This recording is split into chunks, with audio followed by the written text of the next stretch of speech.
This is AMBS Channel 2, a commercial TV station operating under permit number BSD-0126-2022, valid until the 6th of July 2023. Channel 2 transmitter is located at Diliman, Quezon City. AMBS Channel 2 is operated by a professional electronics engineer duly licensed by the Professional Regulation Commission.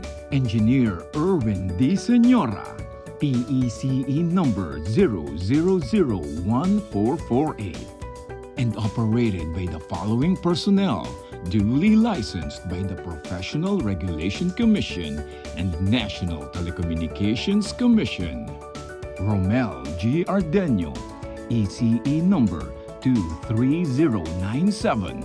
Kent P. De La Cruz, ECE number 0077750.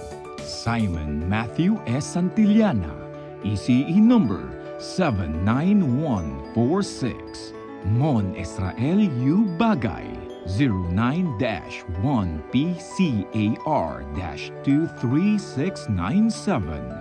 Orlando M. Lagarta, 93-1PNCR-6016.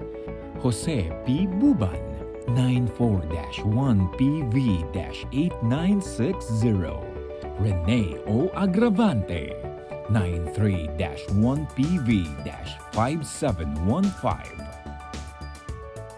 This is AMBS Channel 2. Now signing off. Bayang magiliw, pelas ng silanganan, alab ng puso, sa dibdib mo'y buhay.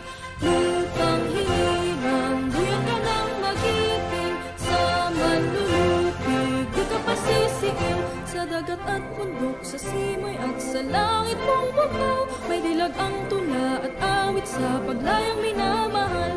Ang kislap ng watawat mo'y tagumpay na nagniningning, ang bituin at araw niya kailan pa may di magdidilim. Lupa ng araw ng walhati pagsimula,